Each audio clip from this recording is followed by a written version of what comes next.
Fala galera, graças e paz, tudo bem com vocês? Bom dia, boa tarde, boa noite. Estamos começando aqui mais um Papiando a Palavra e hoje não é um replay, tá? Não fique preocupado. Mais uma vez com a presença ilustre do meu amigo, pastor Edildson Fontes, esse homem de Deus que sabe imitar o Mickey Mouse de uma forma maravilhosa, excelente, gosta muito do Super-Homem.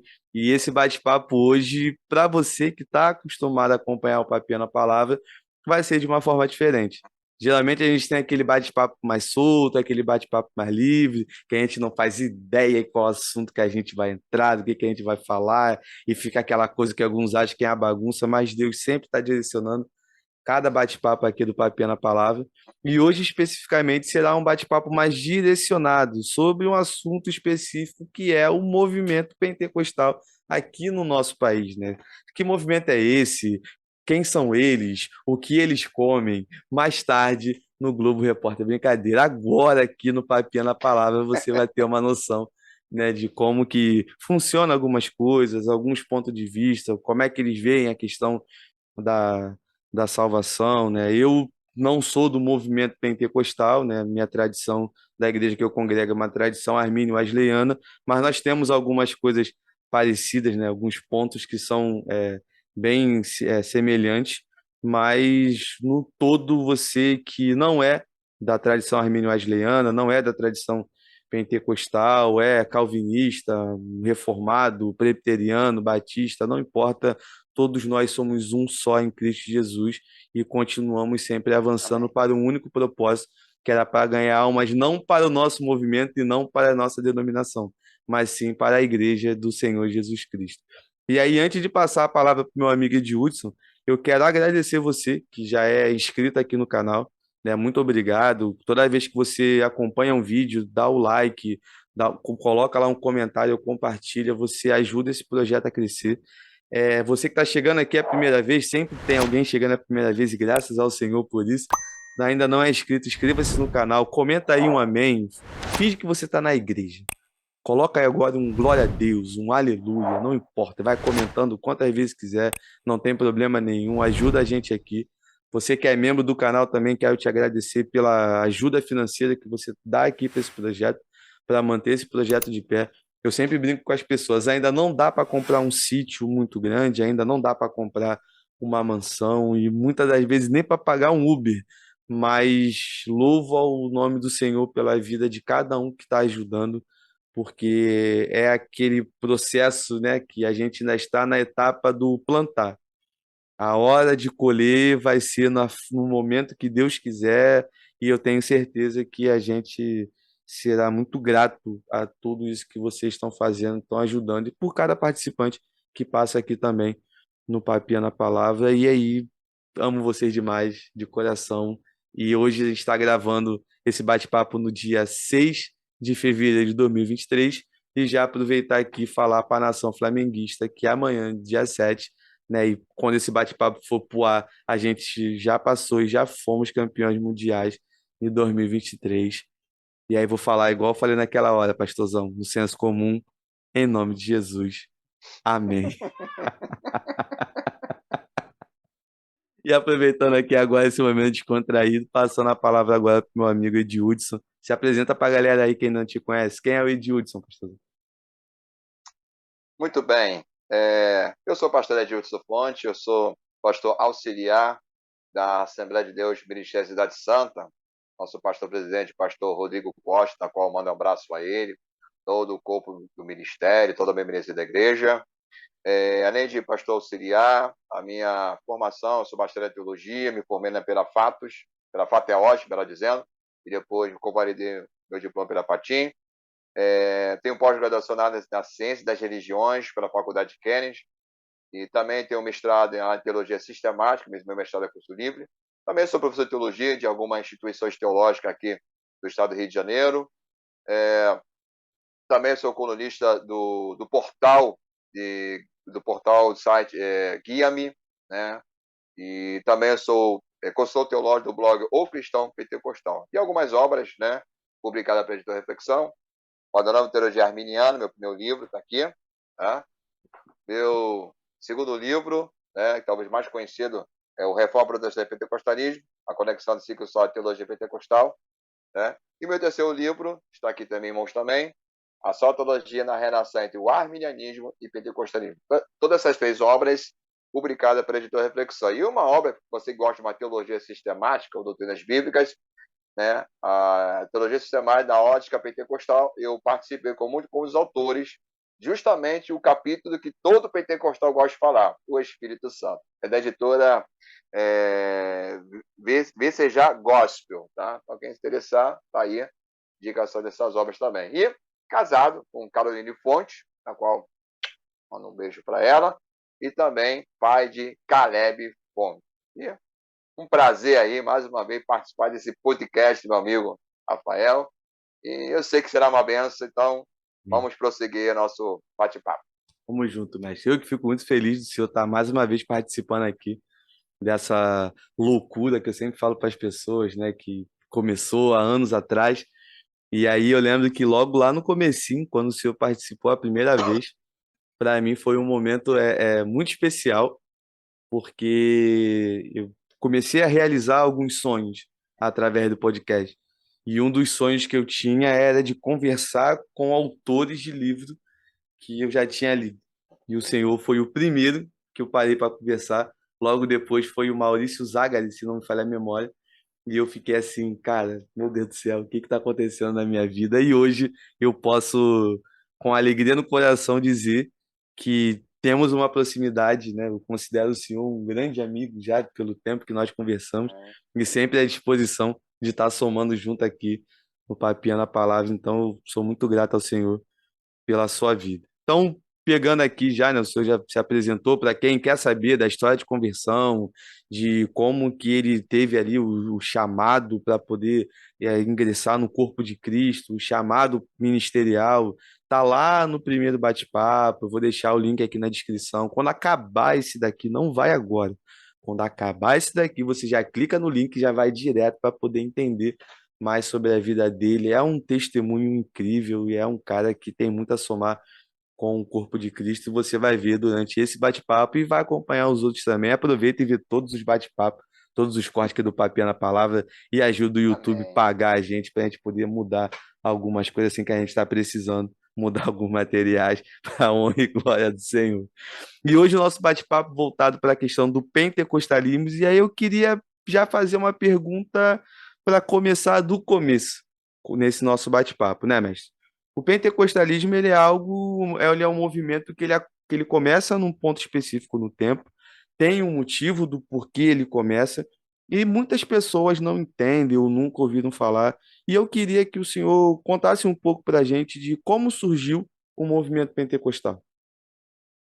Bom, o movimento pentecostal, ele, vamos dizer, do seu cerne, do seu surgimento, ele surge na Rua Azusa, né, uma igreja pastoreada na época por William Seymour, e para quem não sabe, o William ele pertencia ao movimento de santidade, Holiness, né, mais conhecido assim do inglês, e ali foi o estopim, né, o cerne do surgimento do movimento pentecostal. Todavia, antes, né, da Rua Azusa, que seria a referência, o divisor de águas, sempre houve movimentos durante a história da igreja que sempre pesquisou, ou melhor dizendo, buscou algo a mais na sua vida espiritual. Tem alguns pais da igreja, tá? Alguns da patrística falam dessa experiência carismática, tá? Como também durante a história da igreja, teve alguns grupos, como o montanismo, é um deles, que tem uma experiência carismática, inclusive Tertuliano, aquele que usou a definição trindade, né, no sentido filosófico, para explicar essa trindade, essa doutrina, ele pertencia a esse movimento. Outros grupos também, essa questão de vivenciar a experiência carismática. Entre os reformadores, Calvino, tá? Calvino, ele, em uma das suas cartas para Beza, ele fala que teve a experiência em falar em línguas, tá? Então, um dos reformadores seria Calvino. No período pós-reforma, nós podemos mencionar o próprio metodismo, né? O metodismo, na época de Wesley, teve muitas ali os seguidores do metodismo tiveram experiências, né, carismáticas ali, questão de cura e outras questões mais. Inclusive, John Flatt, que é amigo de John Wesley, e que começa a usar essa nomenclatura, né, o batismo no Espírito Santo, que o pentecostal hoje em dia fala isso, né, com muita propriedade, mas vem de origem metodista. Por isso que essa relação entre teologia armínio wesleyana e pentecostalismo é uma relação bem interessante, né? É, tanto outros movimentos de avivamentos, né, como John Wesley, né, tem outros avivalistas como Charles Spurgeon, que tem experiências também carismáticas também. Jonathan então nem se fala, experiências pentecostais que ele teve, melhor dizendo. Inclusive, Orlando Bowen, no seu livro, né, Heróis da Fé, faz menção de algumas, tá? O próprio Finney é outro também mencionado também, tanto outros, né, avivalistas, né, tiveram experiências pentecostais, mas o cerne, no sentido assim de que ele surge, acontece e dá o seu desdobramento, é a Rua Azusa, porque dali houve outros tipos de movimentos, igrejas que são frutos dessas experiências pentecostais. No caso, a Assembleia de Deus, tá? Embora Daniel Begunda Vingre, né, eles eram batistas pentecostais, mas a Rua Azusa era uma referência. E eles tiveram contato com William Durham, que era o vice de William Seymour, né, que na qual depois sai da Rua Azusa e teve ali, né, entre os batistas, realizando as conferências. E aí, Daniel Begunda Vingre tem contato com ele, né, com William Durham, e mais tarde estiver aqui do Brasil. E o primeiro nome da Assembleia de Deus foi justamente Missão Apostólica da Fé, o mesmo nome da igreja do William Seymour. Então, mesmo que a ligação não pode ter sido direta, mas de uma forma indireta, né, ou como uma referência, o Azusa é uma referência não só minha assembleana, mas para todos nós pentecostais, né? Então, o surgimento pentecostal surge daí e tem todo o desdobramento. E no caso da Assembleia de Deus, no caso aqui no Brasil, era a maior denominação do Brasil, maior denominação evangélica, né? Mas em termos de pesquisa acadêmica, né, a Assembleia de Deus tem essa questão de mais pesquisada, mais mencionada, não só pelo número de membros de templos, mas também número de produção, né? E quando eu falo de produção, estou falando de CPAD, né, o Mensageiro, o jornal, Revista Código suas publicações de obras, né? Assim também como nos Estados Unidos também. O número de publicações também é muito grande, embora nos Estados Unidos, parece que a Assembleia de Deus não é a maior denominação pentecostal, parece que é a Igreja de Deus, se fala a memória. Mas, em termos de produção, né, grandes teóricos como Stanley Otto, William Menzies, agora Robert Menzies, enfim, então, essas publicações de eles e outros autores, né, ganham uma atenção especial entre a academia, né? Então, o origem do pentecostalismo é na Rua Azusa, mas teve manifestações, vamos dizer, pré-Azusa, vamos dizer, ou que antecedeu todo esse fato, o acontecimento da Rua Azusa. Então, as experiências carismáticas ou pentecostal, quem você gosta assim, o termo que você prefere utilizar, sempre esteve presente da história da igreja. Não foi apenas só livro de Atos, sempre aconteceu durante a história da igreja. É importante essa explicação que o senhor deu, que me deixa um gancho de deixar algo bem claro para a galera que está assistindo e que não faz parte do movimento pentecostal, é que você que está nos ouvindo, nos assistindo, que é de uma outra tradição, você tem total liberdade para você não concordar com um ponto ou outro e tudo mais. Só que você precisa observar que é um movimento que ele tem uma origem, não é algo que acontece do nada. Não hoje acordou, não existia e dormi sem existir o movimento pentecostal, acordei com um monte de gente pentecostal por aí e falando que é isso e que é aquilo. Não, existe um processo histórico. Quando chega no Brasil, existe todo um caminho. E ao longo do tempo as coisas vão passando, o pessoal foi estudando. É uma galera que é muito amante do estudo, tá? Para você que está ouvindo a gente, o movimento pentecostal tem uma galera que ela é muito assídua à questão do estudo da palavra, principalmente. São bons teólogos. E por que que eu estou fazendo questão de mencionar isso, pastorzão? É porque tem uma galera que, no senso comum, acredita que o pentecostal é um povo muito ignorante no sentido de falta de conhecimento. é um povo de pouco estudo, é um povo que não sabe para onde está indo, não sabe de onde veio e um monte de coisa. E não é assim que funciona.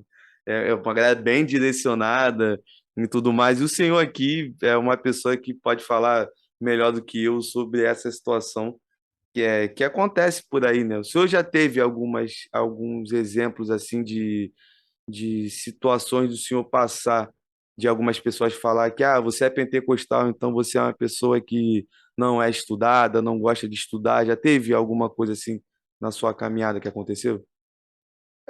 Sim, não de uma forma direta, mas de uma forma indireta. Eu lembro que no período do curso teológico, eu teve um evangelismo que acontecia muito aqui no estado do Rio de Janeiro. Não sei como é que está agora, porque não tenho informações detalhes, mas tinha um evangelismo aqui no Rio de Janeiro chamado Madrugada do Carinho, que era organizado para a Igreja Batista da Convenção Batista Brasileira. Mas, embora de origem batista, eu lembro que na época ele liderava era Henrique César, se eu não falo a memória o nome, ele chamava outras denominações para fazer parte desse trabalho de evangelismo. Inclusive, até tinha um momento de oração de pessoas de várias denominações. E aí eu tive muito contatos com várias outras igrejas, principalmente batistas, né? E quando eu me identificava como Assembleia de Deus estudando teologia, eles ficavam um pouco surpreendidos, né? Porque a ideia que eles tinham de pentecostal era apenas leitura bíblica, oração, jejum e acabou. Não tinha esse interesse ao saber teológico. E quando eu falei, não, eu sou estudante de teologia, né? E ali dialogava com ele uma questão teológica, eles ficavam até surpresos de saber que um pentecostal tinha interesse ao saber teológico. Eles achavam que não que eles negavam, mas achavam que era uma questão, uma exceção, né, de algumas lideranças. Por exemplo, eu lembro de um certo irmão batista que ele admirava muito o saudosa memória Túlio Barros. Para quem não sabe, o Túlio Barros ele liderou a Assembleia de Deus de São Cristóvão e foi um grande liderança no meio assembleário, até no meio evangélico, inclusive, né? E o Túlio Barros realmente tinha vários tipos de formação, né, teológica, filosófica, enfim, né? Apesar de depois teve alguns problemas, uma questão depois aí, mas é uma outra questão, mas como liderança de um lado positivo, um grande legado, né? Então se achava só alguns tipos de liderança, né? Então achava assim, talvez, mais na época era jovem, ali estudando teologia, ele achava assim algo esquisito, interessante e dialogava conosco, né? Então foi essa experiência que eu tive no período no seminário. Quando depois eu como pastor eu tive mais isso também de algumas denominações já como pastor, né? Eu pregando já outras igrejas, eu ainda continuo esse ministério mais itinerante, mas teve uma época que eu exerci até um pouco mais. E aí, como algumas denominações, né, eu ia pregar, né, denominações, né, mais sentido histórico, né, eu preguei muitas igrejas metodistas do Brasil, né, como também algumas igrejas batistas históricas, até mesmo algumas batistas renovadas também. E quando ficava sabendo, né, que eu tinha uma formação teológica, né, eles também ficavam surpresos, né?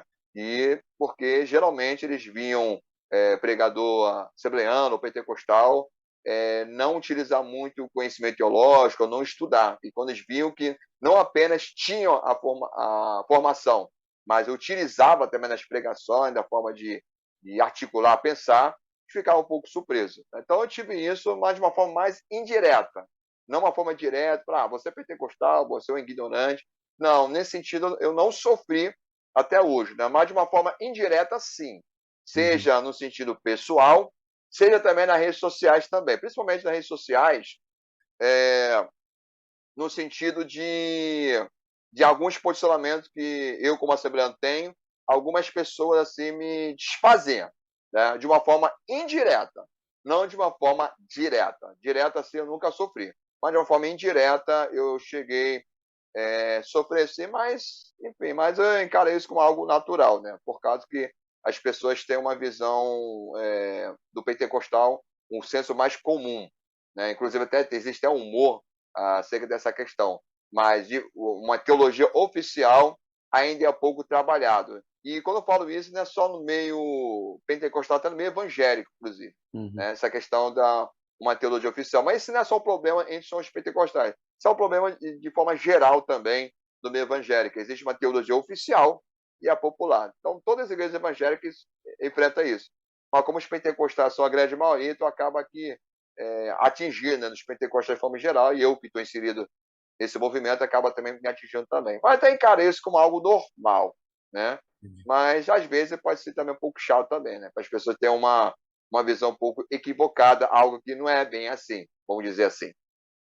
Eu, por exemplo, quando eu me converti, né, para quem não tem o conhecimento, eu me converti numa Assembleia de Deus, né, uma Assembleia de Deus bem pequenininha, e quando eu conversava com alguns amigos de presbiterianos, batistas e tudo mais, e eu sempre muito curioso, querendo aprender muito já desde o começo da caminhada, o pessoal ficava assim, ué, mas o que que você está fazendo na Assembleia de Deus? Que você está no lugar errado, porque a Assembleia de Deus ela não é assim. Na Assembleia de Deus você nem lê a Bíblia direito e fica pregando, fazendo um monte de barulho. E eu, logo no começo da caminhada, eu ficava muito triste quando eu via esse tipo de comentários, porque eu não tinha um conhecimento, eu não fazia ideia do que de fato era ser um pentecostal, né? Um membro de quem era a Assembleia de Deus, exatamente, da sua história, de toda a sua grandeza e tudo mais, né? Até hoje eu tenho algumas pessoas que falam para mim que eu traí a Assembleia pelo fato de ter saído da Assembleia de Deus. Eu não considero que eu traí a Assembleia pelo fato de ter saído. Eu tenho um carinho, um amor muito grande pela denominação. Entendo as visões teológicas, né? Não significa que eu concorde com todos os pontos, mas eu entendo o porquê se entende, a como chegou a esse entendimento específico de alguns assuntos. E é a coisa que dá para conversar, que dá para trocar ideia e viver a vida de uma forma muito leve, uma vida de uma forma muito tranquila. Mas eu fico muito preocupado com uma galera que se converte hoje também, né? Claro que o tempo muda e algumas coisas vão amadurecendo mais, mas ainda tem muita gente que, né, se converte dentro de uma Assembleia de Deus, que passa, de certa forma, por um preconceito, né?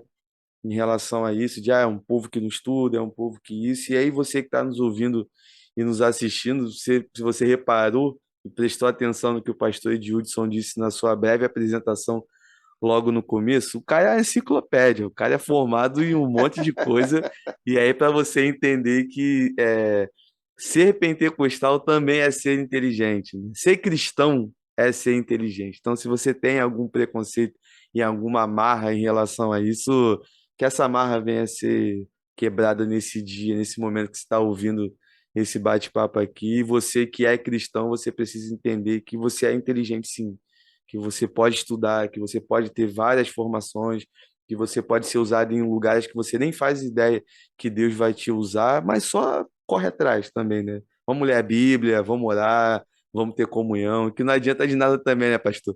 Fica, não, Deus vai me usar e a Bíblia é fechada o mês inteiro e nem ler É, um Salmo 23, pô, não dá complicado, não, é complicado verdade. demais.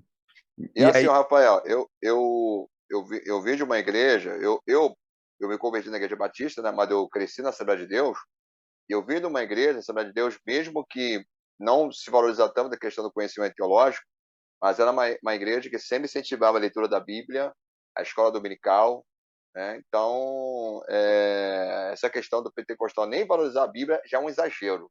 Então, os pentecostais sempre valorizaram essa questão da sim, Bíblia. E essa questão do anti-intelectualismo, uns acham que vem do pentecostalismo, na verdade não vem do pentecostalismo, tá? Isso veio bem antes do movimento pentecostal, essa questão do anti-intelectualismo, né? Então, se estudar bem, teve grupos que sempre agiram de uma forma anti-intelectual, né? uhum, Então, não é algo ou pentecostalismo, não, isso é uma coisa muito bem antes. E no caso do Brasil, existe uma questão também sociológica também, da cultura brasileira, sim. né? Tem essa questão também, né? Que acaba ajudando essa questão anti-intelectualismo. Então, jogar a conta dos pentecostais eu acho até injusto.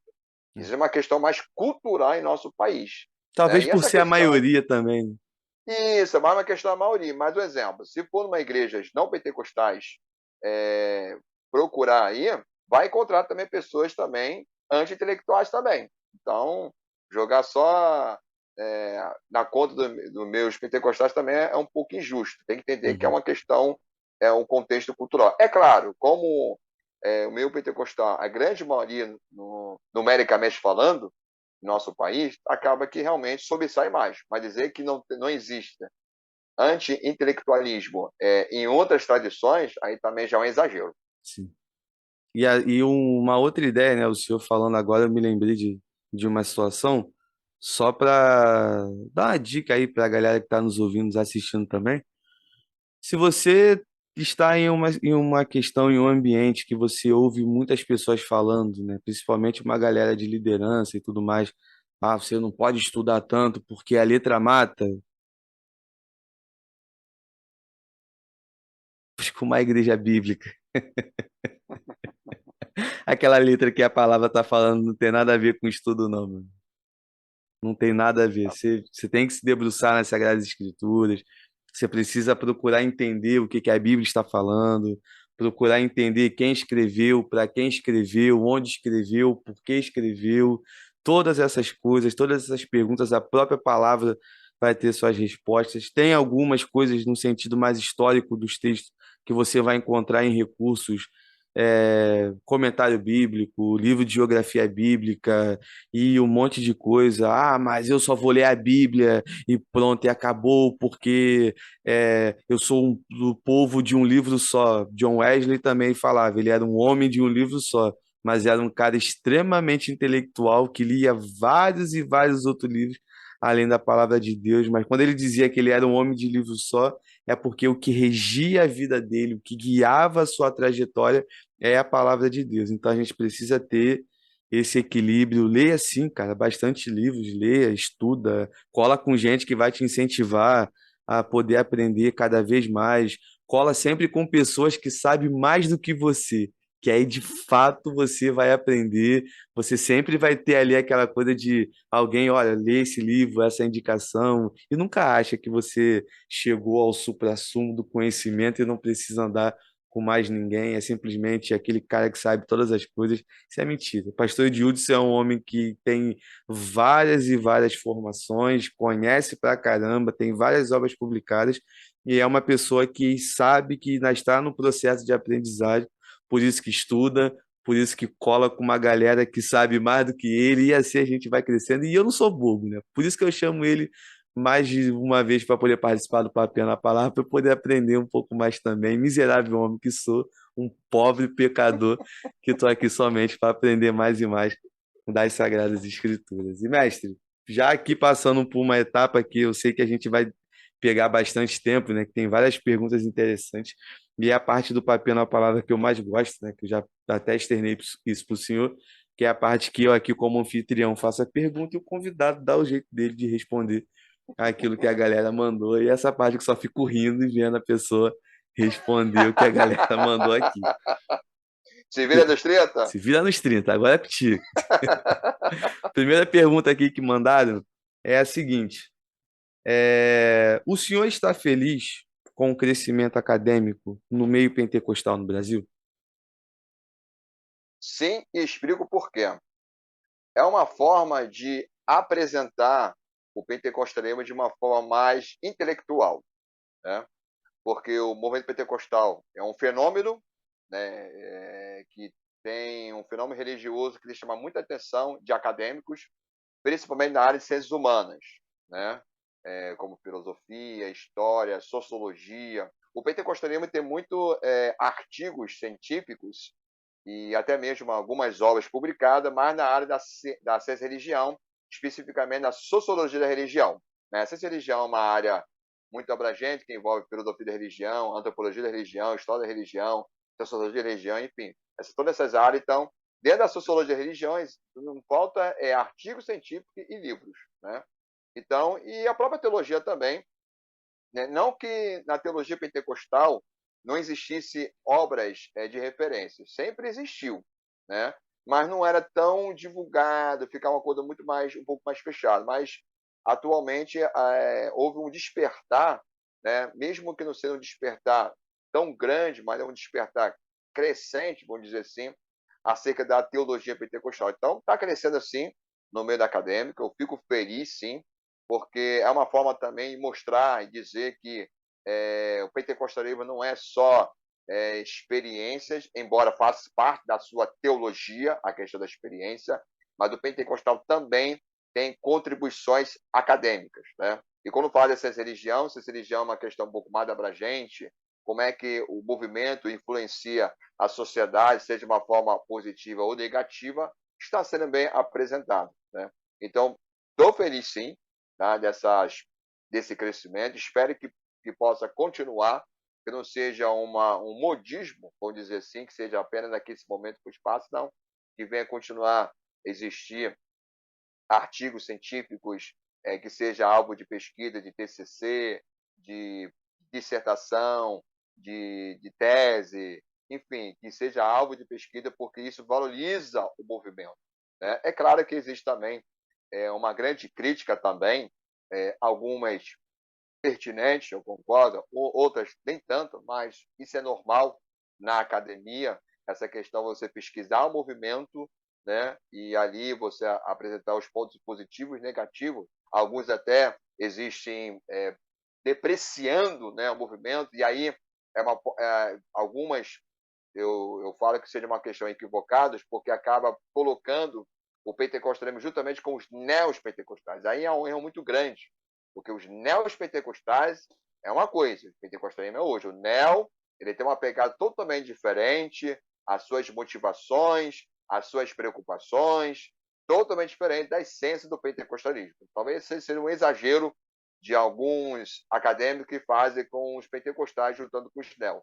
Mas aqueles que são honestos, não. São leituras ótimas, são produções de alto nível, e eu estou feliz sim, e espero que isso possa continuar, porque é uma forma de as pessoas olharem o pentecostalismo de uma forma mais sólida, né? E quando falo isso, eu não falo apenas só na área dessa religião, eu também aponto também na área da teologia também, uma teologia mais acadêmica, é uma forma de ver que o pentecostal também pensa, o pentecostal de um olhar também teórico, isso é importante, tá? Eu não estou aqui desfazendo na questão da prática, nem tampouco da questão pastoral. Não, essas coisas Uhum. são muito importantes, não tem como desfazer. Mas tem que ter olhar também acadêmico também, que é uma forma mais racional, uma forma também mais intelectual, para as pessoas possam entender, compreender. Até porque, para desenvolver uma boa prática de uma teologia, tudo vem também de uma pesquisa acadêmica. Embora a teologia surge na prática e não na questão teórica, mas uma boa teologia sólida, né, sistematizada, argumentada, de uma forma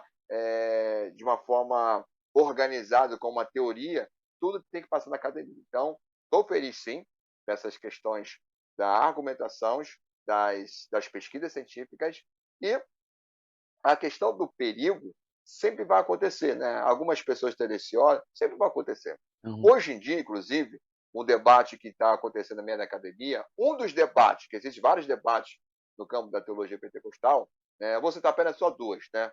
Uma seria a questão da hermenêutica pentecostal, tá? E esse termo ele foi utilizado o primeiro pastor teólogo que utilizou esse termo aqui no Brasil foi o pastor César Moisés, num artigo que ele escreveu na revista Pentecoste, se não falar a minha memória. Ele foi o primeiro teólogo que utilizou esse termo hermenêutica pentecostal. O pentecostal tem uma hermenêutica peculiar.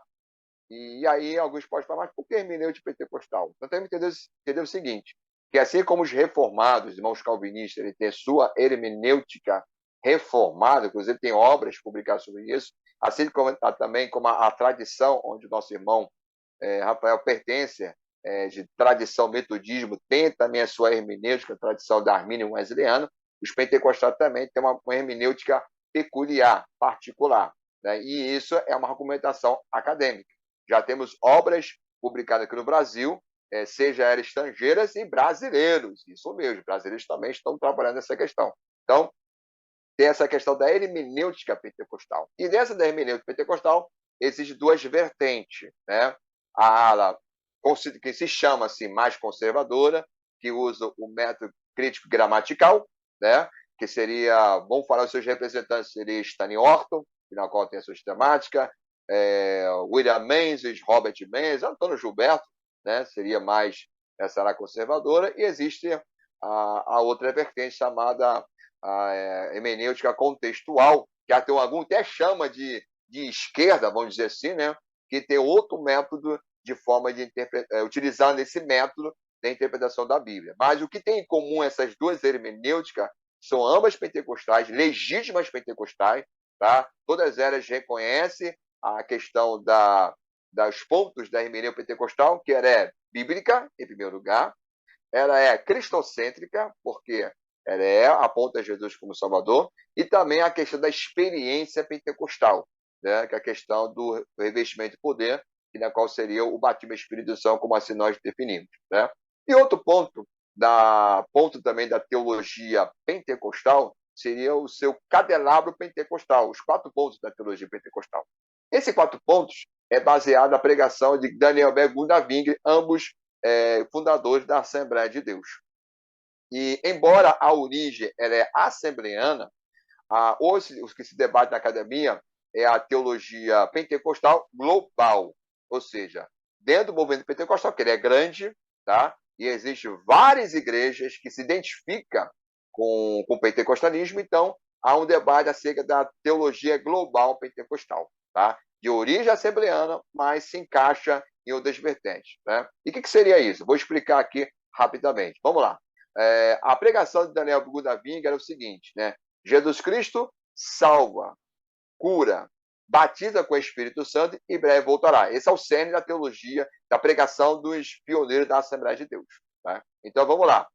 A origem da Assembleia de Deus. Né? Jesus Cristo salva, ela é cristocêntrica. Então, todas as igrejas pentecostais crê e prega, ensina. Jesus é o Senhor, que somos salvos mediante a graça de Deus. Então, ou seja, Jesus Cristo salva. Né? Então, ou seja, a salvação vem intermédio por Jesus Cristo. Nesse sentido, a Assembleia de Deus, sua origem é arminiana. Inclusive, meu último livro trabalha bem essa questão toda, na questão da relação entre a Assembleia de Deus e o arminianismo. Né? Agora, quando fala de questão global, aí envolve arminianos e calvinistas, porque existe também igrejas pentecostais calvinistas. Alguns podem achar estranho, mas como é que pode, né? Que geralmente o calvinismo tem uma origem sensacionista. Sim, mas há igrejas pentecostais que identificam com o calvinismo. Né? Então, nessa questão global, arminianos e calvinistas estão aí nessa questão aí dentro da teologia global. Mas a sua origem assembleana, ou seja, ou especificamente falando da Assembleia de Deus, ela é arminiana, só para fazer essa distinção. Então, Jesus Cristo salva, está falando da questão cristológica e da soteriologia, né? Jesus Cristo salva, cura, né? Estão falando da atualidade de dons espirituais. Nenhuma delas é questão da cura divina, né? Então, seria o pentecostalismo defende a atualidade de dons espirituais. Dessa atualidade, né? Todos os pentecostais, né? Defendem a questão da atualidade de dons espirituais, né? Além de cura e outros dons, mais especificamente a questão da cura. Então, esse é o segundo ponto, de origem assembleana, mas também se encaixa também com a teologia pentecostal global, vamos dizer assim. E aí, batismo do Espírito Santo. A origem assembleana, né, defende que o batismo do Espírito Santo é evidente de língua, é um posicionamento específico da Assembleia de Deus e toda igreja que identifica com esse pensamento assembleano. Mas quando fala de teologia global, aí tem uma vertente, né? Existem aqueles que defendem que língua seria evidência, mas existem outros que defendem que não só língua seria evidência. Então já mostra uma divergência. Mas o que tem em comum? Acredito da experiência do revestimento de poder. Né? Depois disso, seria outro posicionamento, né? Ou seja, Jesus Cristo salva, Jesus cura, bateu o Espírito Santo, em breve voltará. A origem na Assembleia de Deus, a visão escatológica, né? Dispensacionalismo, pré-tribulacionista e pré-milenista. Já na teologia global, pode ser dispensacionalista, clássico, ou revisado, ou revisado, tem outra referência também, agora não me lembrei, né? Progressismo, né? Que é outra vertente, o dispensacionalismo, ou pode ser pré, meso ou pós, né? Ou pré-milenismo clássico, pré-milenismo histórico, ou amilenismo ou pós-milenismo. Ou seja, o global ele é abrangente. O importante é crer que Jesus voltará. Agora, sobre a escola escatológica, ela é secundária. Tá? Então, existe essa questão toda, né, da questão do posicionamento oficial da Assembleia de Deus e o pentecostalismo global. Então, esses assuntos seriam, se eu ficar só nesses dois, né, para não me estender muito, esses são os assuntos principais acerca da teologia pentecostal acadêmica. Tá? Então, é bom que isso aconteça e que bom que pode continuar a se acontecer, porque assim dá um incentivo para que o pentecostalismo possa amadurecer mais na sua teologia. Se a gente olhar para outras tradições, né, já estão bem à frente do que nós pentecostais. A própria teologia católica é uma delas, que é uma teologia de milênios, de vários séculos. Então está aí. A teologia luterana também está aí. Calvinista, também metodismo, a mesma forma. Então, a teologia pentecostal, como ela é nova, comparando com as outras, precisa caminhar muito ainda para ter, vamos dizer assim, um amadurecimento maior. Mas está no caminho. Então, esse avanço da academia já é um passo muito bom e positivo, né? E creio que vai continuar assim com essa e outras gerações. Entendi. E para o senhor, qual é o maior nome hoje do pentecostalismo no Brasil? Tirando o senhor. Olha, bom, vou um nome especificamente não. São vários nomes, né? Bom, eu vou começar para aqueles que são. Bom, primeiro, vou começar aqueles que mais conhecidos para a CPAD. Bom, Antônio Gilberto, para mim, é o que chegou no topo, tá? Antônio Gilberto é o que chegou no topo e a contribuição dele ao movimento pentecostal é grande. Depois colocaria aí Ezequiel Soares, né, que é da mesma geração do Antônio Gilberto, que ainda é vivo, então coloco ele também um grande acadêmico, tá? O Ezequiel Soares tem também várias titulações da academia, obras, né? Depois eu coloco também, e aí estou falando já de outros mais, de uma forma mais atual, boto também o comentário, que também é comentarista do CPD também, o José Gonçalves também, que ele inclusive tem mestrado em teologia, e várias obras, inclusive lançou uma agora mais recente, que fala a história da Cidade de Deus, de uma forma bem, uma pesquisa acadêmica, né? Então, outro nome que eu coloco, né? E outros nomes mais atuais, né? Que eu vou citar aqui. Cira Daniel é um deles. O pastor César Banges, que na qual foi o primeiro que utilizou a expressão a hermenêutica pentecostal aqui no Brasil, e Gutierrez. Né? Talvez sejam os nomes mais conhecidos da teologia pentecostal brasileira. Fora da teologia, eu vou citar alguns nomes, tá, na área dessa religião. Um deles seria o Kenneth Terra, é um deles. David Mesquiat é outro. Cito também Gideon Alencar, também é outro nessa área dessa religião. Samuel Valério é outro nome também que eu faço menção também. A princípio, vou ficar só esses quatro, porque existem outros nomes, tá? Mas agora de cabeça são vários nomes. Então, eu vou ficar só com esses nomes que eu citei. Tem outros também, tá? Que também são conhecidos, como o Círio Borde, tem o Irinai Cabral também. Mas estou falando uma questão mais acadêmica, esses nomes especificamente. Tem outros que agora não me lembro, até peço até perdão se não lembrar aí, né, para não ser injusto, mas esses nomes aí talvez sejam mais que se destacando numa questão mais teórica, uma questão mais acadêmica, e deram uma grande contribuição para o pentecostalismo de uma forma acadêmica, seja escrita artigo científico, seja também publicações também de obras e lives, podcast, enfim. Todo esse tipo de produções, esses nomes têm favorecido o nosso meio pentecostal. Amém. Desses todos que o senhor falou, o que eu tive um contato, né, por livros, é claro, há anos atrás, foi o Silas Daniel, com aquele livro Arminianismo e a Mecânica da Salvação. Aquele livro me ajudou muito na questão de trazer uma clareza à mente da forma de me comportar com quem pensa diferente, quando ele vai falar sobre a questão da salvação, que existe um ponto de vista diferente, mas isso é somente o capô do carro, né? Você abre ali, o motor é a mesma coisa, é a graça de Deus e tudo mais. Foi um ponto assim que me marcou nessa literatura.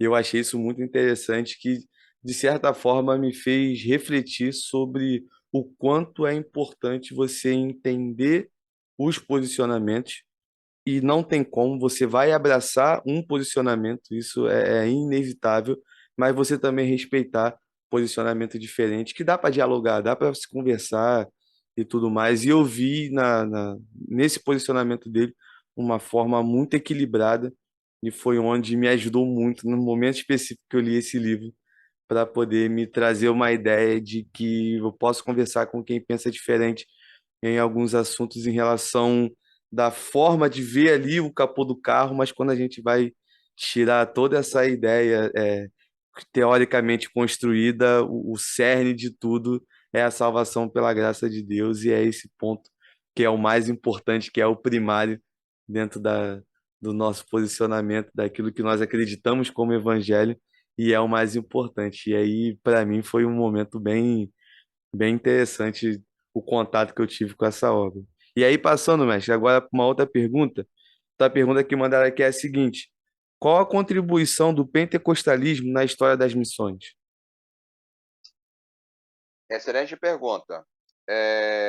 O próprio reverendo Augusto Nicodemos, em uma das conferências que ele sempre participa, ele destaca que o pentecostalismo, acerca da obra missionária, o século passado, século XX, foi o movimento que mais contribuiu no trabalho missionário.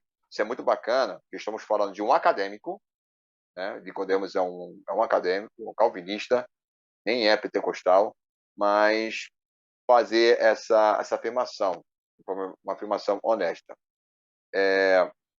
A questão das missões, que o pentecostalismo ele contribuiu, é a questão seguinte, isso até tem a ver um pouco também com vamos falar assim, duas questões, né? Tem a questão da experiência do batismo do Espírito Santo, né? Por quê? Porque nós pentecostais nós defendemos da nossa hermenêutica, né?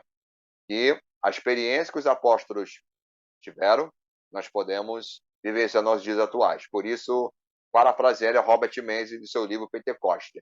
Essa história é a nossa história. Então, o revestimento de poder nós recebe para fazer a obra missionária, para a obra da evangelização. Então, isso impulsionou os pentecostais em pregar o evangelho, de abrir muitas igrejas. Tanto é que aqui no Brasil, a Assembleia de Deus, em 10 anos, já tinha no Brasil todo. Tá? Já tinha todo o território do Brasil, já tinha a Assembleia de Deus já estava em todo o nosso país. Então esse impulso de fazer missões, da pregação do evangelho, essa questão do revestimento de poder para utilizar a obra missionária. Então, uma foi delas. Outra questão também, que impulsionou também no meu pentecostal, tem a ver um pouco da escatologia também. Né? Então, Jesus vai buscar a sua igreja, então vamos pregar o evangelho, né? Para o maior número de pessoas possíveis, para ganhar de Cristo, para levá-la para o céu. Então, tem um pouco também da questão também escatológica também. E até um pouco arminiana, né? Como a Assembleia de Deus tem uma raiz arminiana, a pregação do evangelho é para todos. Ou melhor dizendo, a morte de Cristo é para todos. Se é para todos, então a pregação do evangelho também é para todos, porque Jesus ordenou, é uma ordem, e segundo, Jesus morreu por todos. Então, esses 3 pontos também posso classificar também acerca da motivação e a contribuição. E a contribuição é no sentido seguinte, que todo crente ele pode pregar o evangelho e ganhar pessoas para Jesus. Não estou aqui dizendo que as outras tradições não têm essa veia missionária. Tem sim. Tá? Da história de missões, a gente vê muitos calvinistas, inclusive, se destacando. É bom falar, porque existem essas colocações no meio popular, até nas redes sociais também, falando que calvinista não sai para evangelizar. Isso é mentira. Tá? Isso é uma mentira. Tá? Na história de missões, os calvinistas se destacam. E destacam muito. Tá?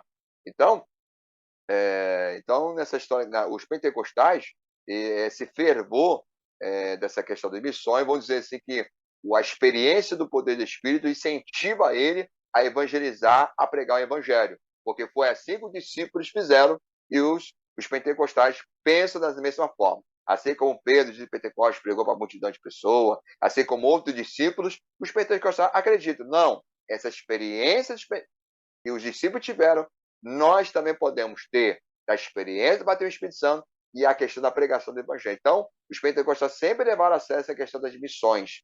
Né? É claro que, durante o crescimento da Assembleia de Deus, 10 anos em todo o Brasil, teve alguns tipos de problemas, sim, mas isso é normal. qualquer tipo de trabalho de igreja que possa implantar, crescer, vai apresentar seus problemas. Se não é só acontecer no meu pentecostal, meu presbiteriano, Sim, no meu sim. batista, no meu nazaré, qualquer igreja que você vai trabalhar e vai começar a expandir, os problemas vão aparecer, né? É aquela expressão, né? Pequena, igreja pequena, problemas pequenos. Igrejas grandes, grandes são os problemas. Então, quando fala movimento pentecostal, os problemas vão ser grandes, claro. Essa é uma questão de lógica. Mas essa questão da pregação do evangelho incentivou, sim, principalmente a questão da experiência do batismo do Espírito Santo. Tanto é que até mesmo missionários de outras tradições, tá? Isso é relatos, tá? Não é falácia, não. Isso é relatos que muitos missionários de outras tradições começaram a buscar essa experiência do poder do Espírito Santo justamente para evangelizar certas localidades. Então, o pentecostalismo ele incentivou aqueles que não eram pentecostais a buscar essa experiência pentecostal para por realizar melhor o trabalho missionário. Tanto é que isso até mesmo o surgimento de outras denominações que sua origem histórica era sensacionista, mas depois se tornaram pentecostal ou carismática, se você se prefere assim, né?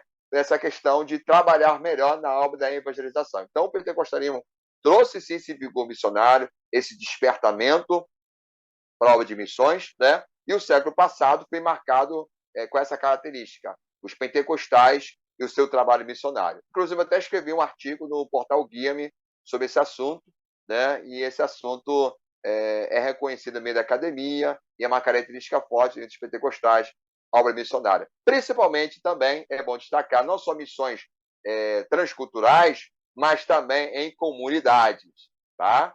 Em comunidade, aonde o poder público não vai ou está presente, mas seu trabalho é deficiente, estará as igrejas pentecostais pregando lá para as pessoas excluídas pela sociedade, marginalizadas, mas estará igrejas pentecostais evangelizando, pregando, falando para aquelas pessoas, convivendo aquelas situações que muitas comunidades, né? E quando eu falo comunidade, não estou falando só do estado do Rio de Janeiro, não, estou falando do Brasil todo. Sim. Essas igrejas, comunidades que enfrentam os problemas seríssimos que o poder público não resolve, está lá as igrejas pentecostais. E se achar que eu estou falando bobagem, o que não vai faltar é artigo científico que fala esse relato de pessoas marginalizadas, né, pela sociedade, pelo poder público, mas igrejas pentecostais encontraram apoio. Né? Aí olha que coisa interessante. Né? A pessoa vivia na vida do crime, né? Mas se converteu ao evangelho mediante o quê? Uma igreja pentecostal. Aonde o poder público está ausente, está lá uma igreja pentecostal pregando, ensinando e convivendo com aquela situação toda delicada, complicada, complexa, mas está na igreja pentecostais.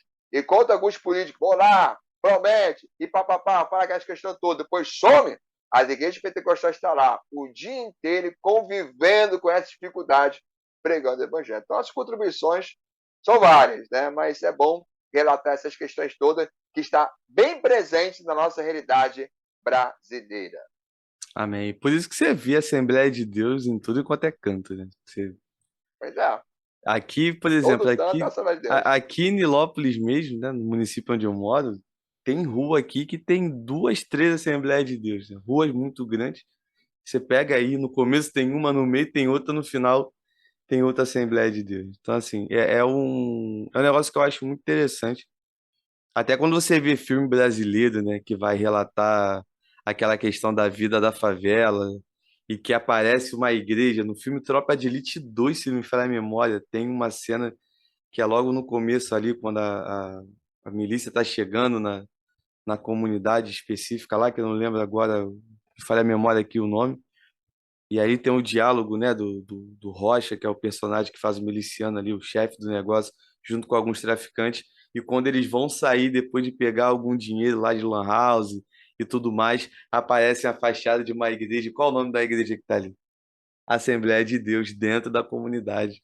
Então, até assim, indiretamente, até o meio secular, vamos chamar dessa forma, reconhece essa questão do papel, né, da igreja presente ali dentro das comunidades, né? Eu louvo muito ao Senhor pelos pastores que têm as suas igrejas, né, que são pastoreia igrejas em comunidade, porque são homens que de verdade eu admiro muito e vejo que, cara, esse aí tem peito, esse aí tem coragem, porque para se pastorear uma igreja dentro de uma comunidade, para nós, pastor, que somos do Rio de Janeiro, nós sabemos a dificuldade que é essa situação da convivência e todas aquelas coisas que acontecem ali nos bastidores, né? Talvez para quem não é do Rio de Janeiro e mora num local mais tranquilo, né? E louve a Deus por isso não vai ter uma noção mais real ali, né?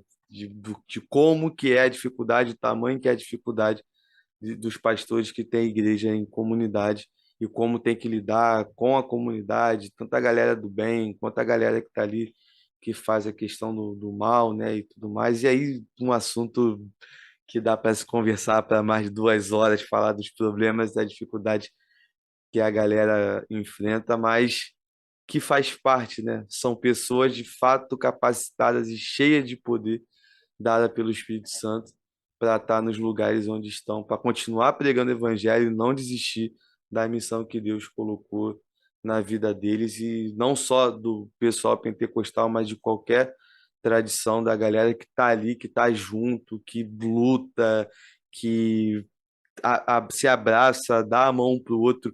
O legal de tudo isso é que eu observo, já vi em algumas situações em uma comunidade específica aqui no Rio de Janeiro, é que um pastor presbiteriano com um pastor nazareno e um pastor assembleano são super amigos porque estão no mesmo lugar e entendendo qual é a sua missão. A guerra de ego, de tradição, é para a galera que talvez nunca colocou o pé numa comunidade e só quer os seus impérios, seus grandes castelos espalhados aí pelo estado afora e achando que ser igreja é somente ter um templo com mais de 5.000 membros e nunca viu o que que é a realidade de uma comunidade. E é uma crítica mesmo bem direta a algumas situações que eu vejo que, de fato, ser capacitado e cheio de poder é estar na linha de frente, fazendo a missão, cumprindo o ID, né, tá espalhando as boas novas e não somente através da pregação do evangelho, mas ali também na convivência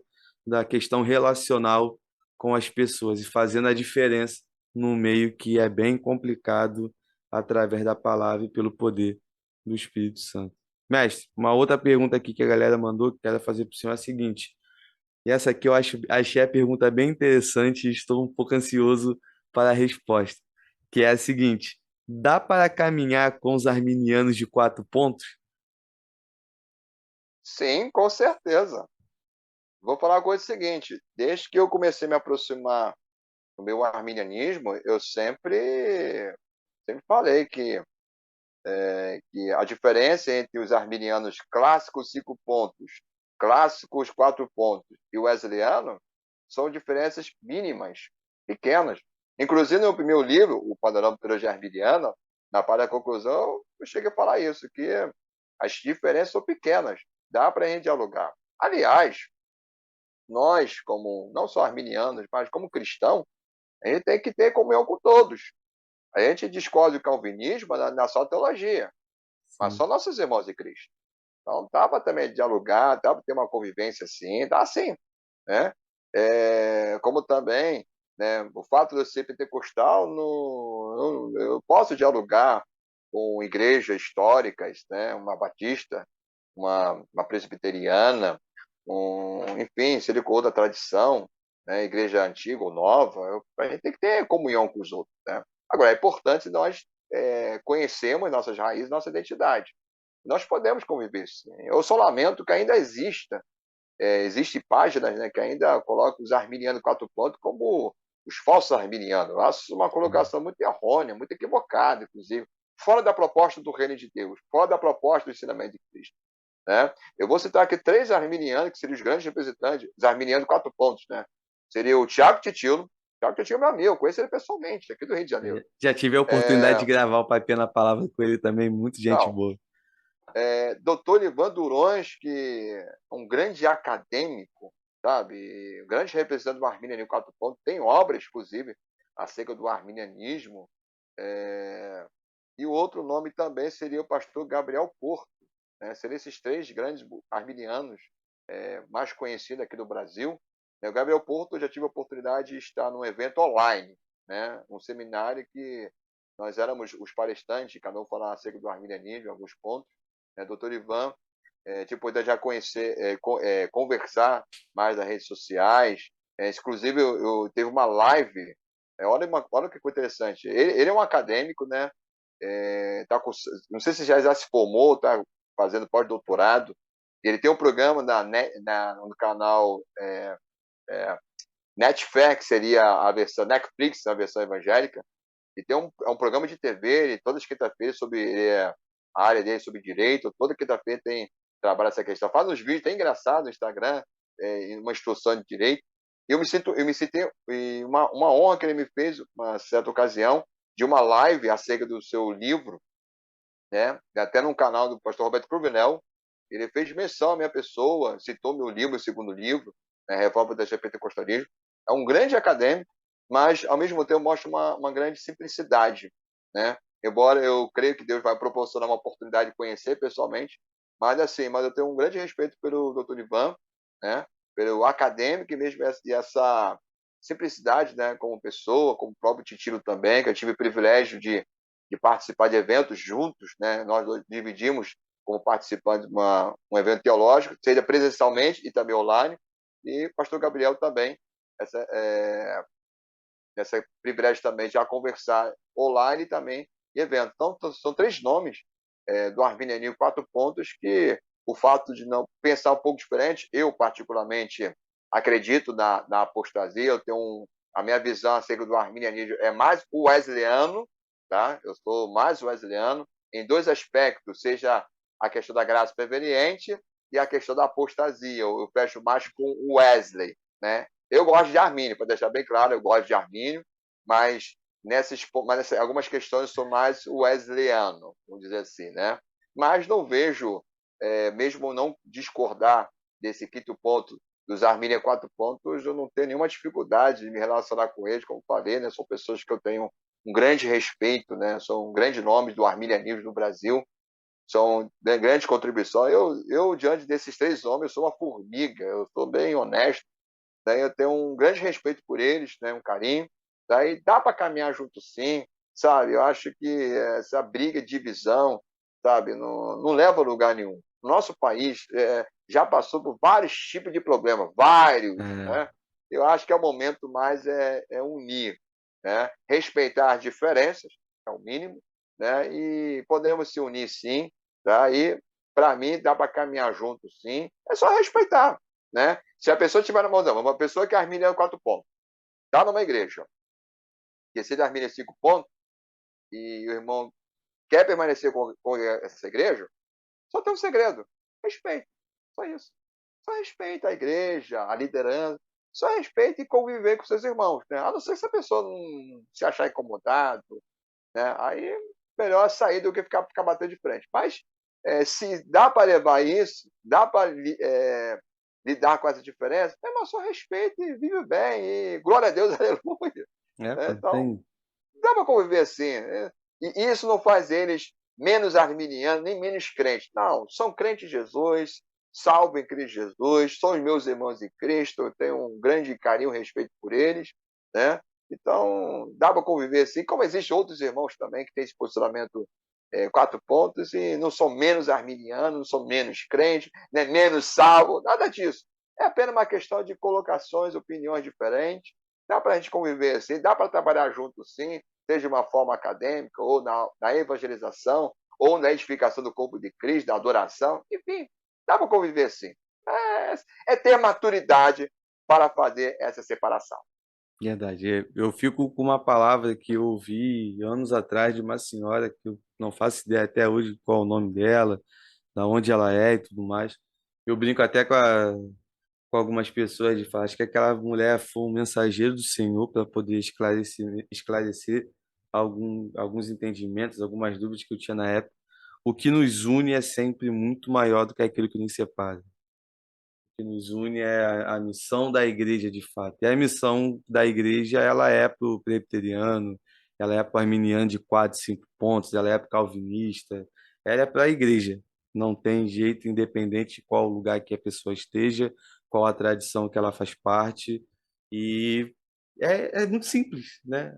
Parece que as pessoas querem complicar aquilo que é simples, quer colocar como complexo algo que é bem batido, que é bem direitinho. Um recado até para a galera que está nos ouvindo e nos assistindo, é só ler a Bíblia. E você vai ficar de boa. Você pode ser um arminiano, você pode ser um calvinista, mas você vai entender qual é a sua missão, qual é o seu papel aqui nesse mundo, para poder estar cumprindo com o chamado que o Senhor tem na sua vida. E aí a gente dá a mão e vai junto. Eu costumo dizer para alguns amigos que dentro dessa situação das tradições, né, mal comparando, eu vejo muito com a questão do futebol. O cara que ele gosta do esporte, que ele gosta do futebol, independente de quem ele torça, ele vai sentar com um rival, do time rival, para poder conversar e falar e admirar. Eu, por exemplo, eu sou, né, nem dá para perceber que eu torço para o melhor time do mundo, que eu sou flamenguista, mas eu falo muito para as pessoas e não tenho vergonha nenhuma. O time do Vasco, lá quando ganha a Libertadores, né, com Carlos Germano no gol, Odivan e Mauro Galvão na zaga, um timaço. Eu assistia todos os jogos daquele time porque era um time que jogava muita bola. E sendo flamenguista, eu assistia o jogo do Vasco. Admirei muito o Túlio Maravilha na minha infância, tanto que eu falo para as pessoas que eu cheguei a virar casaca por um dia, que teve um dia que eu cismei que eu era botafoguense, e no dia seguinte eu olhei para a camisa do Flamengo e falei, não, eu amo essa daqui, então voltei a ser flamenguista. Então, por um momento da minha vida eu já fui botafoguense, ainda que em 24 horas, mas eu fui por admirar o futebol do cara, né? Mas sempre gostando de uma coisa que é aquilo que eu entendi como objetivo, que é o esporte, que é o amor pelo futebol. E aí, trazendo para o nosso meio, né, que é a situação da igreja, cara, a gente participamos de tradições diferentes. Eu, por exemplo, sou de uma tradição que é diferente da tradição que o senhor faz parte, e a gente conversa, a gente está super bem, a gente entende qual é o objetivo disso aqui que a gente está fazendo, do bate-papo que nós estamos tendo hoje, e a gente vai avançando. Então, isso é ter, né, pegando o gancho que o senhor falou, que eu achei muito importante, isso é ter maturidade. Quando eu vejo algumas páginas em redes sociais, e aí não vai uma ideia para quem está nos assistindo e talvez seja responsável por uma dessas páginas, é em muitos momentos um desserviço o trabalho que é proposto, né? O trabalho da igreja não é dividir. A igreja ela precisa caminhar em união. A gente precisa pregar o evangelho. E aí, quando a gente vai vendo nas redes sociais uma página, um exemplo, calvinista, mandando em direto e brigando com uma página arminiana, cara, o mundo lá fora ele já está falando mal pra caramba da gente. A gente tem que parar de ficar dando munição pra gente apanhar, porque a galera vai pegar isso que está acontecendo e vai jogar contra a gente mesmo. Quem sai perdendo é a gente. E aí a gente tem que avançar, a gente tem que pregar o evangelho, a gente tem que falar de Cristo. Então eu acho que quando era menino, fazia as coisas de menino, pensava como menino, até vai, mas precisa crescer para de fato fazer igual o Paulo, né? E hoje que eu já cresci mais um pouquinho, eu deixei para trás as coisas de menino. Já chegou o nível de maturidade e entender que esse tipo de coisa não agrega em nada na vida da igreja, não agrega em nada na caminhada dos crentes, né? Então é bem complicado.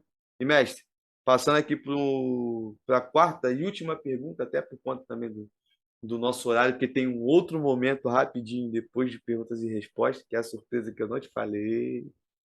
Você vai saber na hora. Eu tenho certeza que vai tirar de letra, porque isso aí para o senhor eu creio que é bem tranquilo. Mas a quarta e última pergunta que colocaram aqui é a seguinte: qual o tema que mais carece de teologia bíblica na pregação pentecostal? Olha, eu posso dizer o seguinte: a própria hermenêutica pentecostal, embora, como já falei, exista obras já publicadas, eu acredito que precisa ser mais trabalhada, ser mais falada. Em outras palavras, expandir mais esse assunto. Uhum. Eu lamento muito, e aí eu concordo com o pastor Kenneth Terra, em um dos seus comentários, em ver que a hermenêutica pentecostal, que é um assunto assim que já nos Estados Unidos já está bem avançado, aqui no Brasil ainda está em passo de tartaruga. Se fosse tartaruga ninja, seria até legal, né? Tartaruga ninja são rápidos, mas passe de tartaruga, o animal natural, né? Então, assim, passos lentos. Aí só fica só no meio da academia, né? E eu vejo até que alguns acadêmicos querem jogar para o meio popular, meu povo, né? Mas tem tido uma certa dificuldade, até mesmo pessoas grandes intelectuais, né? Mais na área conservadora, tem até uma dificuldade em tratar esse termo hermenêutica pentecostal. Acho que é só um termo apenas uma outra vertente, né? Que seria contextual, que defende isso. Na verdade, se aplica também ao meio conservador. Então, repito, já tem obras publicadas aqui no Brasil, mas precisa ser mais e se expandir essa questão no meu pentecostal, se expandir mais, falar mais desse assunto, nesse aspecto que eu falo. Não é ausência de obra, é falar mais, expandir mais, né? De uma forma mais geral. Da academia já tem, tá? Tem que continuar a ser trabalhado, mas expandir mais, né? Eu penso que é uma área. E como é que é essa argumentação? É a famosa argumentação de Lucas e Atos, tá? Tanto o Evangelho de Lucas como o livro de Atos, né, é o mesmo autor, que é Lucas. Ele está ali falando que o Espírito Santo capacitou Jesus no seu ministério, é o mesmo que capacitou os discípulos, né? Então, essa argumentação já temos nome aqui no Brasil. E o que eu vejo que precisa ser expandir mais esse assunto, expandir mais. Não só na área da academia, mais artigos, sim, mais em revistas, né? Mais em revista, mais jornais, você falar também mais em púlpito, mais palestra, haver mais essa expansão, porque a base já temos, a argumentação. Então, eu penso que tem que ser mais expandido nessa área, que é uma área bíblica, porque estão falando de Evangelho de Lucas, estão falando da área bíblica. Então, essa base, como eu falei, já tem, mas precisa ser expandir mais, né? E aos pouquinhos tem ganhado território. Mas como o movimento pentecostal ele é grande, na minha modesta opinião, achava que tinha que ser algo assim já uma forma rápida, e não passos como está tendo em nosso país, que passa e tartaruga. Então, eu acho que é um assunto que tem que ser mais trabalhado. Não é que, como falei, e repito, não é ausência de obras, não é isso. Não é ausência de pessoas que tratam desse assunto. Não temos pessoas capacitadas suficientes para isso. O que eu vejo que tem que ser mais trabalhado para ganhar mais força, mais de uma forma mais significativa. Por que eu falo significativa? Porque na minha academia, quando um assunto é muito falado, é porque aquele assunto merece ser valorizado. Então, é nesse sentido que eu falo, tem que ser falado mais, expandido mais eventos, mais conferências, tratar desse assunto. Então, esse assunto merece ser tratado, que é uma identidade da nossa hermenêutica, né? Então, expandir mais, falar mais desse assunto, né? É nesse sentido que eu falo que precisa ser mais trabalhado, expandir mais para chegar ao alcance a maior possibilidade possível de alcance de, de membros pentecostais, até mesmo não pentecostais, pelo menos vai conhecer a nossa tradição. E já existe alguns pensadores, tá, teológicos não pentecostais que já enxergam essa hermenêutica, né? Mas é algo que precisa se expandir mais. Então, não é ausência, é expandir mais. Tá? E a culpa não é dos acadêmicos. Os acadêmicos também na disciplina, nada disso. Os acadêmicos têm feito um ótimo trabalho. Tá?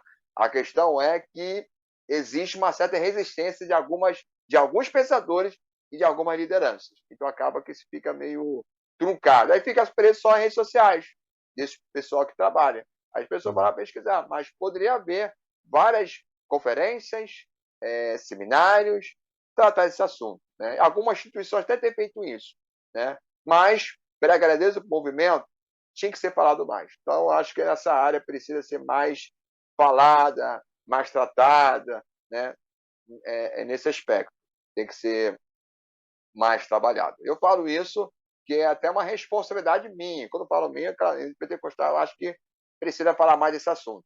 Né? Como outros irmãos aí que já falam, que já trabalham, é uma responsabilidade nossa de levar isso adiante. Não esperar pelas outras tradições falar desse assunto. É uma responsabilidade nossa, porque estamos falando da nossa hermenêutica. Nossa, digo no sentido assim, uma identidade, não nosso sentido, nós somos donos, não é isso. Se é uma hermenêutica da nossa identidade, quem precisa falar são os próprios pentecostais. Amém. Mestre, e caminhando aqui, né, pro nosso final de bate-papo, já deixando o convite para o senhor para uma quarta participação, porque é sempre uma honra ter o senhor aqui para a gente trocar uma ideia. Ainda não tivemos a oportunidade de se conhecer pessoalmente, isso é muito doido. Para quem está nos ouvindo, nos assistindo, a gente ainda não se conheceu pessomente, mas eu É creio que isso vai engraçado, né? chegar. Nós somos do Rio de Janeiro Verdade. e não tivemos essa oportunidade. É o corre-corre, né? É o corre-corre. E olha Alguns que não é tão, assim, e não é tão distante. Eu moro na zona norte do Rio de Janeiro. Você na Baixada. Não é tão distante, é rapaz. É uma questão pertinho, mesmo é de. pertinho. É, não é tão distante. É questão mesmo de tempo e oportunidade. Eu creio que a gente vai ter essa oportunidade, sim. Algumas pessoas que estão nos assistindo vão dizer que é porque a gente não se organiza para poder se encontrar, e outras vão dizer que esse encontro já está marcado antes da fundação do mundo, já tem um dia certo para acontecer. Qual eu prefiro abraçar? É segredo, não vou falar aqui agora, vou falar depois, porque senão eu Só vou pode dizer apanhar. que é mistério. É mistério, é É mistério. mistério. E aí, mestre, passando aqui por uma parte que eu não falei para o senhor antes da gente começar a gravar, que eu comecei a fazer. Eu comecei a pedir já do Papel na Palavra 94, se não falha a memória, 93, o convidado sempre deixar uma breve reflexão no final do bate-papo, né? Tenho certeza que o senhor é um homem extremamente dedicado ao seu devocional diário e que com certeza no dia de hoje tem um versículo que está ali queimando no seu coração. E eu gostaria que o senhor pudesse deixar aí uma breve reflexão para a gente agora nesse momento. Muito bem. João capítulo 1, versículo 1. No princípio era o verbo, e o verbo estava com Deus, e o verbo era o próprio Deus. Eu quero deixar uma meditação para todos que estão assistindo ou ouvindo esse podcast, em saber o seguinte, que a salvação em Cristo Jesus, tá? Ela foi perfeita, tá? Porque o nosso Deus é perfeito, como também os seus planos. Então, o Senhor Jesus Cristo, ele tem que ser a centralidade das nossas pregações e do ensino, tá? Ninguém é salvo pelas obras, não. Só mediante Jesus Cristo. E esse texto de João é interessante, que João está combatendo o gnosticismo, que é um segmento herético, e falando do mistério da encarnação. Deus se fez homem e habitou entre nós. A gente fala muito isso no Natal ou na Páscoa, né? Mas é um assunto que tem que ser sempre lembrado. É o mistério da encarnação. Segunda pessoa da Trindade se fez homem e habitou por nós. E habitou entre nós, melhor dizendo. Morreu pelos nossos pecados, né? E ao terceiro dia ressuscitou. Então nunca podemos esquecer que a nossa fé é em Cristo Jesus. A nossa esperança é em Cristo Jesus. E as nossas pregações têm que ser cristocêntricas, porque Jesus, ele é o Senhor. E ponto final. Nada de homem, nem instituições, nem cantores, não. É Jesus. Ele que nos salva, que nos liberta, é ele que cura, é ele que batiza com o Espírito Santo e é ele que vai voltar para arrebatar a sua igreja. Então, Jesus tem que ser o centro de tudo. Se ele não for o centro, a adoração não é para Deus e a igreja não está exercendo a sua função principal. Então, Jesus tem que ser o centro das nossas vidas, em tudo. Momentos de alegria, difíceis, ele tem que ser o centro das nossas vidas. Amém. Óbvio que é outra coisa, né? Quando o cara é teólogo, a reflexão ela é extremamente espiritual e acadêmica na mesma medida. Brincadeiras à A parte, Deus seja a glória, sou apenas o instrumento. A Deus seja a glória, eu sou limitado. brincadeiras à parte, mas é algo que a gente precisa sempre refletir. Quando eu vejo, pastor, e aí vai uma situação que eu preciso externar, que está queimando no meu coração já de um tempo. Infelizmente, um meio aí que leva o nome de, talvez de gospel, se é que eu posso dizer assim, é claro, com as suas raras exceções, né? Mas um senso comum de uma parte, uma galera que brinca com o nome de Deus, que faz as coisas para si mesmo e visando o seu próprio lucro, mas com uma roupagem de evangelho, então fica aquela coisa da igreja. E vai perdendo temor, e a gente precisa sempre entender que, de fato, Cristo ele é o centro de todas as coisas. Cristo precisa ser o centro das nossas vidas, precisa ser o centro das nossas pregações, precisa ser o centro das nossas músicas, por isso que a música, ela, obrigatoriamente, ela precisa ser cristocêntrica para, de fato, Deus receber a adoração, porque a Ele, em todo momento, toda a honra e toda a glória. E aí eu deixo bem claro uma situação, né, que eu não estava nada combinado, não foi nada planejado, eu não fazia ideia que o Senhor iria trazer esse texto como reflexão, mas para deixar claro aqui para a galera que nos ouve e nos assiste, que talvez para algumas pessoas possa não parecer, né, mas esse projeto aqui, o Papinha na Palavra, ele tem como centro Cristo.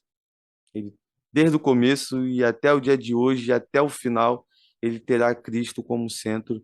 Talvez não da forma acadêmica, extremamente teológica, como algumas pessoas querem que seja, porque aqui é o bate-papo de pessoas comuns, falando coisas comuns do dia a dia, mas pautada pela ótica do Evangelho e pela lente das Sagradas Escrituras, do qual Cristo será honrado em todo o tempo. Então, o Papinha na Palavra, para a galera que mandou mensagem há um tempo atrás criticando, tem como Cristo o centro e você precisa entender isso. E se você não entendeu isso até agora, eu te convido a ficar assistindo todos os Papinha na Palavra para você entender que tem momento que a gente vai brincar, tem momento que a gente vai falar um pouco mais sério, dependendo do assunto. Tem momento que a gente vai chorar. Eu, então, eu choro muito. Eu não sei qual milagre que eu não chorei hoje gravando esse episódio do Papinha na Palavra, mas o Senhor está no meio e a gente só faz a vontade dele em nossas vidas e sempre para a honra e glória dele, e não para a honra e glória do convidado ou do Rafael que está apresentando. Então, pastor, rapidamente quero te pedir, deixar aí suas considerações finais. É uma pena, mas daqui a pouco eu peço em outro episódio para o senhor fazer outras considerações finais, mas fala aí para a gente aí. Amém. Primeiramente, quero agradecer a Deus por essa oportunidade de participar mais uma vez no podcast e ao Rafael, que Deus continue abençoando a sua vida, né? E Amém. a você que está assistindo aí até o final desse podcast. Nunca se esqueça, tá? Que Jesus é o Senhor de nossas vidas, é o Senhor da igreja, tá? Nunca se esqueça disso. Essa questão de pastor ficar falando, a igreja é minha.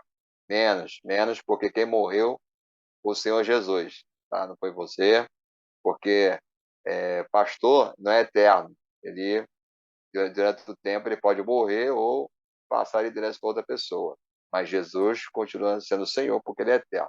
Então, nunca se esqueça que o dono da igreja é o Senhor Jesus. As pessoas até podem ser dono da instituição religiosa, mas a igreja, no sentido místico, é o Senhor Jesus. E nunca se esqueça também que você tem todo o direito de não concordar, não estou falando no caso dos pentecostais, mas saiba de uma coisa, os pentecostais têm sim uma teologia, tá? Eles têm fundamento, tá? Têm obras, seja estrangeira ou autores brasileiros, tá? E tem grandes acadêmicos, sim. É porque são muitos nomes que não tem como lembrar aqui. Mas se você pesquisar, você vai encontrar vários nomes que têm falado de uma forma sólida, de uma forma bem sadia, acerca da teologia pentecostal, seja na área teológica ou na área da ciência e religião, né? E entender também, esse ano faz 10 anos que o arminianismo está aqui no Brasil, então entender que o arminianismo ele também é ortodoxo, da mesma forma ser luterano e calvinista. Então, não esqueça disso. E a divisão nunca traz nenhum benefício ao corpo de Cristo. Tenha todo o direito e o seu posicionamento, sim, né? Se aprofunda, né? Até mesmo para você servir melhor a igreja que você está inserido, sim. Mas nunca trate outras pessoas com opiniões diferentes como herege, tá? Nunca trate uma pessoa que seja calvinista, ou arminiano, luterano, ou pentecostal, ou seja, não, como herege. Não, é teu irmão em Cristo. Tá? Heresia é aquele que fere a essência. E essas nomenclaturas teológicas não ferem a essência. Então, trate com respeito. Tá? Trate isso com respeito. E nunca se esqueça da obra da evangelização.